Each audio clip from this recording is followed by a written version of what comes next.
എടാ എടാ സാധനം തീർന്നിരിക്കുക. എന്റെ കൂടെ സൂപ്പർ മാർക്കറ്റ് വരുമെന്ന് വാ. എടാ വാടാ.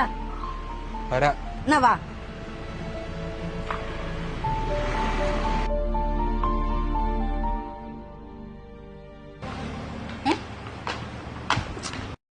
നോക്കിയട ചേച്ചി.